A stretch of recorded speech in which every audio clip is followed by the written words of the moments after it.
From the Alvin and Rosalie Sarachek studio, PBS Kansas presents Kansas Week.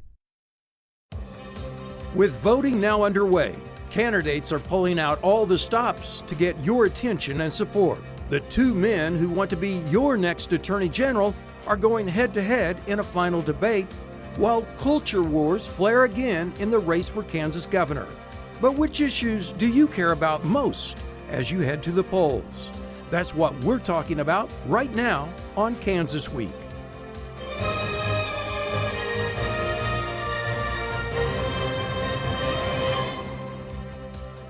Hello everyone, this is Kansas Week and I'm Chris Frank in for Pilar Pedraza.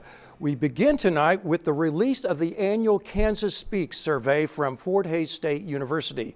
This year, giving us a look inside the minds of Kansas voters and what they want for the state.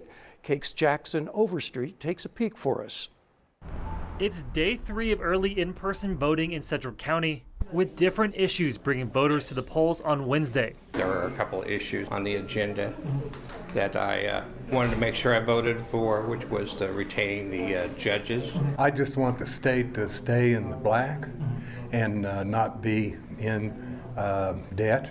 And also with the abortion issue that was just voted on, I would like to reinforce my vote on that. While we know what is motivating these two voters, a statewide survey may give us an idea about what other Kansans are thinking. This week, Fort Hays State University released its annual Kansas Speak survey. It sends a message to the public about what the sentiment, where the sentiments lie with regards to Kansan voters. Dr. Jay Steinmetz is a political science professor with FHSU. He says the survey shows an overall positive view of Governor Kelly, with 50% saying they are satisfied with her term and 66% of those surveyed saying the state is on the right track. Kansans, like a lot of other conservative states, are okay with their Democrats staying home and very often will vote for them for like governor's races or maybe state house or something like that. While Kansans approve of Kelly's performance, Steinmetz says one of the factors that could hurt her ahead of November is the economy. The survey showed a mixed reaction, with 55% saying the state's economy is good, very good, or excellent, but 46% also saying they think it's getting worse. Voters typically vote with their checkbooks. They typically vote with their wallet in mind. It's the thing that they see firsthand.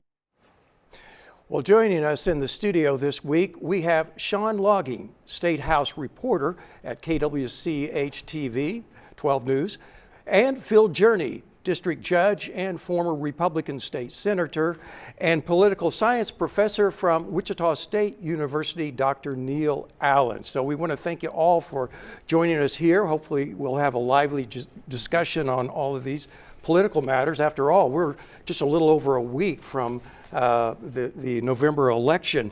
So with that first story here on Kansas Speaks, the survey from Fort Hays State University. One of the survey questions, starting with you, Dr. Allen, finds that 66% of those questioned think the state is on the right track. Well, do you think the survey's findings give any predictive insight into the outcome in November? Well, that question is a little complicated when you consider that we have divided control of the State House between the legislature, which is Republican, and the governor, which is held by Democrat Laura Kelly. Ordinarily, you would think that a large right track number would be positive for incumbents, and there's probably some possibility of that. Although, if you look at some of the other questions on the survey, the people's issue positions seem to be more liberal than or progressive than you might expect, and that might be some issues with the sample of in the survey. So I'd be careful about thinking that Laura Kelly is going to skate because people are so positive about the view of the state.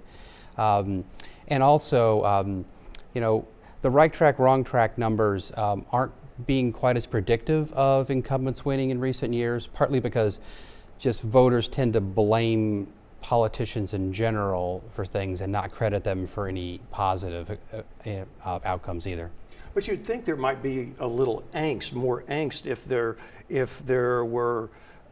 was a temperature out there for people to want major change.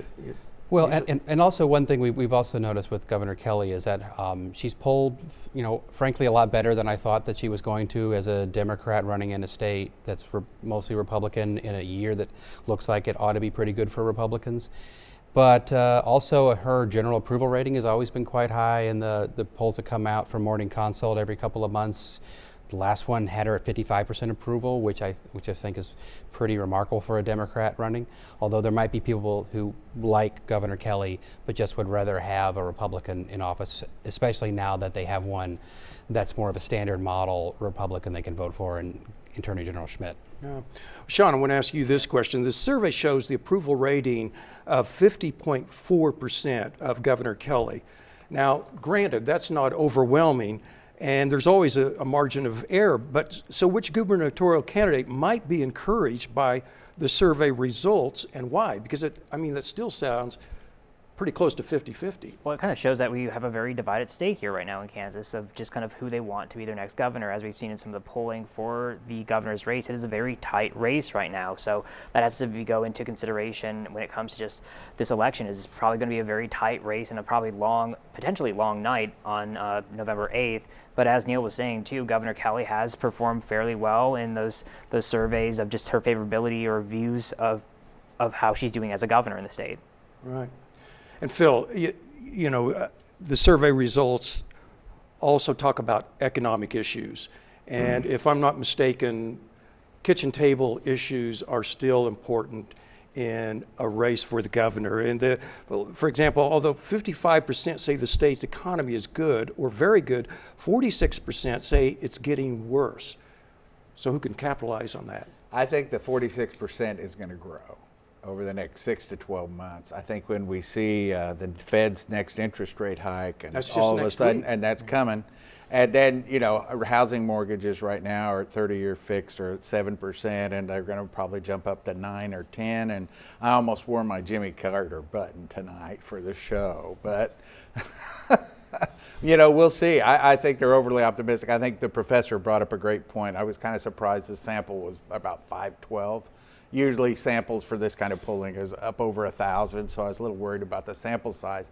But I was impressed with the level of depth in the polling. And I've followed Kansas Speaks for over a decade now and found insights there that I think some of my friends in the legislature should probably take a look at. Yeah, and we're all aware of the overwhelming turnout in the August primary. Now the question to me is, was that an outlier, or was a sleeping bear awakened, and will those same people come out? Are we going to see those same lines, or were they simply there for the single issue? Who wants to weigh in on that? Well, if you think about that question, one thing we know is that the proportion of that electorate that was female was 56%. And because we know that from voter data, because for all you Kansas voters, it isn't public who you vote for, but it's public if you vote. And one of the positives about that is we can get an idea about turnout. And this electorate for this election is not going to be 56% female. If it is, Democrats are going to have a really, really good night. But the real question here is about these first-time voters or infrequent voters who came out to vote for the referendum. Are they going to vote again? And also, if they are going to vote again, are they going to vote for Democrats? Because what we know about these voters is they're often very negative on the political parties, including the Democrats. And also, there's a lot of reasons for people to be against banning abortion that don't necessarily drive them to vote for Democrats on other issues. Yeah. Well, we know that we're just, like I say, a little over a week away, and culture wars have jumped to the forefront of the governor's race this week as Derek Schmidt attacks Laura Kelly over an avant-garde Halloween performance that included a drag show here in Wichita, a performance advertised as being for all ages. So, as Maeve Ashbrook shows us, outrage over the event led to moving the location of the similar show this weekend.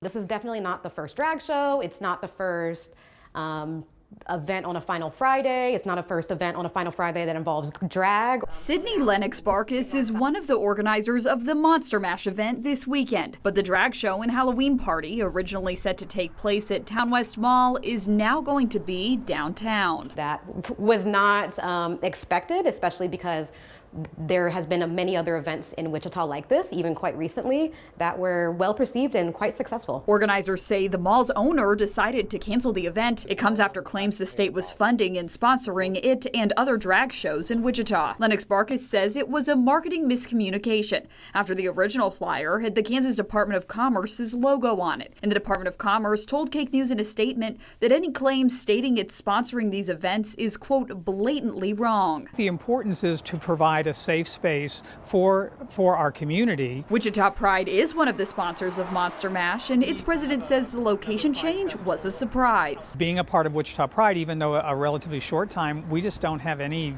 really negative pushback at all. And no matter the controversy, organizers say all the help they've received while making the change is not only heartwarming, but important. We don't want to censor or police artists in our community. We want to help and be able to encourage self-expression and artistic expression as artists in our diverse community see fit. Now, it's reported the owner of the building pulled the event, not the facility manager. Chainlink Gallery Place said Harvester Arts has been disappointed to see creatives in our community being used as political pawns. Drag is an art form that began in the age of Shakespearean theater during the late 16th century and has been practiced and celebrated since. These are hardworking and committed creatives that need to be able to perform and practice their craft, and we are thrilled to have a role in supporting that, end of quote. So while the war, while this is going on, some Republican politicians and some other groups are trying to make political hay out of this, Neil. But is it raising, and can it really raise enough outrage to move the needle in the governor's race? Well, I think clearly culture war issues are being deployed here by Republicans, and I think it's interesting to see where the kind of culture war and cultural issue campaign of Republicans moves after abortion clearly isn't the vote winner that we'd long assumed it was going to be for Republicans in a place like Kansas. But also, this is in a lot of ways a phony issue. That what we're talking about here is groups that got state funding for different kinds of events using a logo of the State Arts Commission in a way they weren't supposed to. I mean, that is not a decision that Governor Kelly made to support drag shows. And also, this is a country where we should support people doing what they want and expressing themselves the way they want. And also, this is not a situation where you're going to have a drag show outside your house, on your yard, or in your kid's school. This is just an optional event that people can go to if they want. And we always see these kinds of attacks on candidates from both sides in a way that frankly is too late for them to really respond to, and is really a distraction from the real issues of this campaign. Yeah. Well, so you've got Derek Schmidt, who's accusing Governor Kelly of using tax dollars of the state's and the state's name to promote sexually suggestive or explicit programming to children. And then you've got Governor Kelly, on the other hand, saying the Schmidt's campaign is lying, and then she's demanding an apology. Does this really just boil down to a war of words? You know, I think it's pretty clear that the Schmidt campaign probably should have done a little more homework when it came from the London tabloid, the Daily Mail or whatever. Well, that's a good point. And, you know, I mean, they relied on a news source that probably isn't the most reliable in the world. And they probably should have done their homework before they pulled the trigger on this one. And, you know, I think that saying that Derek Schmidt lied is way too strong a way to describe it. He made a mistake. His campaign made a mistake, obviously. And, you know, this one should just go the way of transgender sports and all that other stuff that they seem to, you know, I mean, I don't have to be a dog to hear this whistle. Yeah. You know. Well, in fact, that British tabloid is not even allowed on Wikipedia. Well, I noticed that, and yeah. I didn't get a chance to hit that link. I thought that was interesting too. But, you know, they should have checked it out before they pulled the trigger on that. But, a lot of times, especially in larger campaigns, the candidate's busy and somebody's got to make the call, and they made the wrong call, and Derek's probably paying the price for it. And also, Judge makes a good point here that a campaign is not just the candidate. A campaign is a large organization of people, particularly on a governor's campaign like this. Yeah. And really, how we should judge candidates is not by small campaign decisions. It's what would they do if they're in office. And thankfully, for the governor's race this time, we have an incumbent and somebody that's been in state politics for decades and has a long record. And so there's better things to judge our candidates on than things like this. All right, so we've got to move on. While the war of words is ongoing on the campaign trail, campaign ads, however, had undergone a slight change in mood, as Pilar Pedraza shows us. I'm back, here in the middle of this road. Campaign ads in the Kansas governor's race have gotten a little softer, friendlier in recent weeks. I ran for governor to get our state back on track after some very tough years. Especially those coming from Laura Kelly, whose most recent ads seem to have forgotten her opponent even exists. Governor Kelly's ads are clearly intended at presenting a positive view of her time in office. While in recent days, Derek Schmidt's ads have also begun presenting a softer, brighter vision. And he will stand up to Biden and put Kansans first. Those feel-good, positive ads, those do evoke different emotions than sort of fear-based campaigns. But why? On Kelly's part, our analysts say it could be a shift in polling numbers. They often make decisions based on that. It's possible that Kelly's campaign has some internal polling that makes them feel very optimistic, and that Schmidt's has some that says it's time for a Hail Mary. Also, perhaps why Schmidt's ads still include jabs at his opponent. Kelly called standing up for border security a political game. I don't think we should say that either candidate is ahead right now. Or it could just be timing. With early voting underway, it's time for a different message. You often want to shift your campaign to turning out your base when it gets closer to the election. Kelly's ads are in keeping with a kind of centrist message. It doesn't mean it's going to work. While they say in a tight race, Schmidt needs to convince conservatives to vote for him rather than independent Dennis Pyle. I think the Trump candidacy and presidency very much showed that there's a lot of anger in the Republican base. And so it could be just that that's the best way to turn out the Republican base.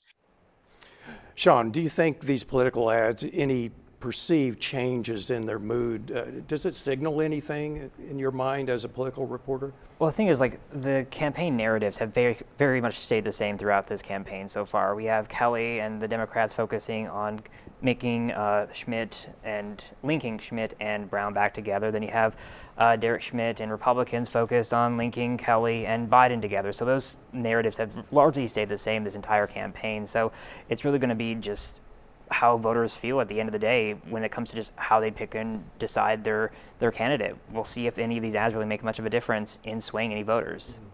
And so she's not naming her opponent, but okay. Why name your opponent if you don't have to, right? Well, okay, so campaigns, if they're run well, run through pretty much a standard procedure of the first third of it, it's introductory. You get to know your candidate, and then the second third, you start whacking your opponent after you've built trust with the voters, and then the last third, you close the sale.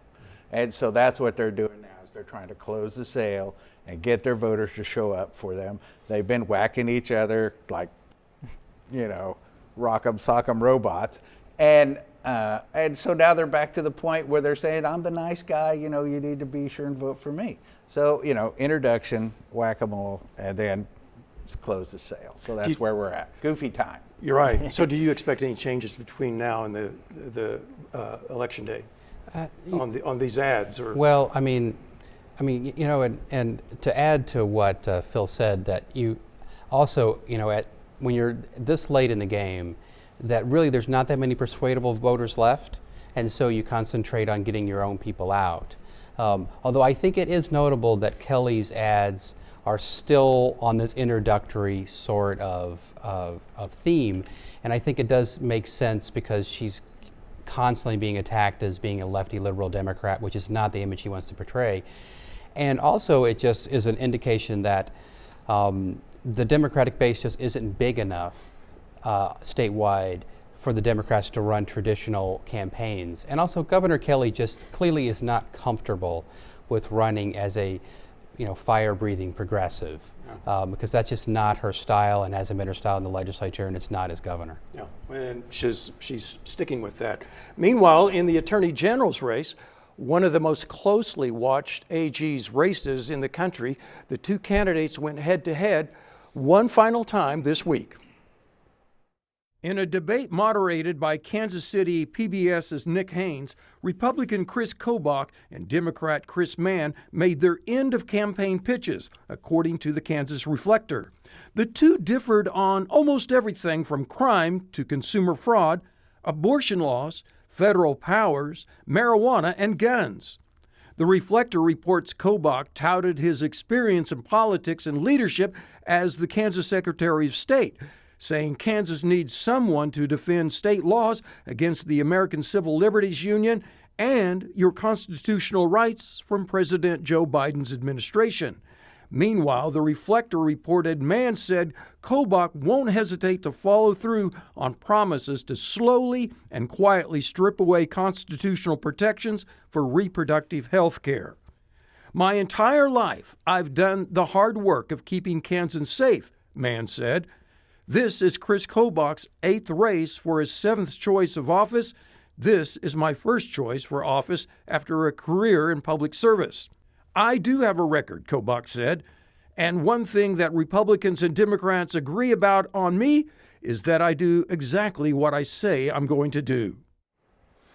So we've talked many times, anyway, about these kind of things, but the AG's race, Sean, does it mean anybody's in the lead, or really from what you've seen there, what do you make of all this? I think it's going to be another close race. Chris Kobach, of course, comes into this race with a lot of baggage, his election losses, and of course Chris Mann is also hammering him on his recent scandals with the Build the Wall committee and his work there, whereas Chris Mann is a Democrat, of course, so he's really trying to push his message of his experience as a police officer, his experience as an attorney and a lawyer. So we'll see if any of that really resonates with swinging some Republicans to his campaign. Well, and Kobach brought up a lot about the immigration issue, which... Oh, that's a surprise. You would, but whereas Mann would say, now that's a national issue, but is it because he knows it's a hot enough issue that it still resonates with those who might be attracted to him? I can still hear the whistle. Yeah. The reality is, though, that in this race, I don't think it's going to be that close. I mean, I wish we had some polling with which I could base my gut feeling on, but I really don't think that Mr. Mann has raised sufficient funds, and I don't think he's closed. I don't think he's got the introduction done. And so if a candidate moves to whacking the other opponent before they've got their introduction done and they built trust, they end up undermining themselves. And so, I just don't see how that one's going to work out. I always thought it was Mr. Mann's race to lose. I'm afraid he's going to. Well, and do you see the abortion issue helping Mann or Kobach on this? Well, I think clearly it's changed Kobach's campaign, because he was really gearing up to do I will sue and use my authority to put every woman in jail who ever decides to pursue abortion services, and include everyone who ever helps her in trying to get those services. But also, I mean, there's been a little polling, and one had Kobach up by like 2 points, but that had a lot of undecideds. Is kind of stale now. It is stale. Yeah. But I think, though, if anybody can lose a statewide race in a good Republican year, it's Chris Kobach. Well, we've got to move on. We've got one subject left. We've talked many times about the problems with domestic violence in Kansas and in Wichita, specifically on this show. Now, a new report shows a decrease in reported incidents in the city. Cake's Maeve Ashbrook takes a look at the possible reasons. Amanda Myers with the Wichita Family Crisis Center works with domestic violence victims every day. People forget that this issue knows no socioeconomic boundaries, no racial boundaries, no age boundaries. This is happening everywhere in our community. And while a new report from the Kansas Bureau of Investigation shows a significant decrease in domestic violence incidents in Wichita from 2020 to 2021, she says it could be because people aren't reporting to police. We want to work hand in hand with the police or the sheriff's department. They've been amazing partners. We understand that there's a reticence in the community for that, but we try and discourage it. But this also comes as the Wichita Police Department has made several changes to help combat the crisis after seeing an increase in calls during the pandemic. We're seeing the effects of what our efforts, not just WPD, but the community in general. In 2020, WPD launched the Domestic Intervention Violence and Reduction Team, or DIVERT program. The next year, it added a victim advocate to the team. Our victim advocate will also review the lethality portion of that incident and reach out to that victim to provide services. The DIVERT team, if there's somebody outstanding, if the offender's outstanding, the DIVERT team will get on that first thing. At the end of the day, advocates say it just comes down to raising awareness. Just because you make that first phone call, it doesn't mean you have to get up and leave. I know that can be a huge, scary, obstacle to overcome, but just making that first phone call, all you have to do is reach out and just have a conversation. Now, Judge Journey, you've worked on this issue. That's why I was almost late today, because it's my week for doing domestic violence restraining orders, and I was trying to get them all processed, before I left the courthouse. Yeah, we were wondering whether you were going to make it. Well, I know. So have you seen a difference? Have you? This is talking about a change in the last couple of years. I don't think the change is. It's a positive change in that we went from 7,000 in 2020 to 5,700 or whatever in 21. But the reality is that you take the next three counties, Johnson, Shawnee, and I don't care, Lyons or whatever, and we're still bigger than all three of them put together. And the reality is that in Sedgwick County, we have a real problem with that. I see it every day in the courts. I see it every day. I'm doing family law right now. That's why I'm doing violence restraining orders this week. And, I've had several bills I hope to reintroduce this year to try to help address the problem and help reduce it and help reduce recidivism. But it is a significant problem. And while these numbers are positive, it's not far enough, and we're not doing what we need to do to help keep families from suffering with this, because the effect on children of domestic violence is far-reaching and long-term. Right. We're glad it's coming down, but one is still too many. Way too big. Exactly. Way too big. Well, again, we're reminding you that early voting is already with us, and so be ready to vote coming up. And Phil, Sean, and Neil, we want to thank you again for joining us this week. We hope you've enjoyed our discussion. We'd also like to thank our media partners at KSN News, the Wichita Eagle, and Cake News for sharing their materials with us. We'd love to hear your ideas for future shows. Just email us at kansasweek@kpts.org.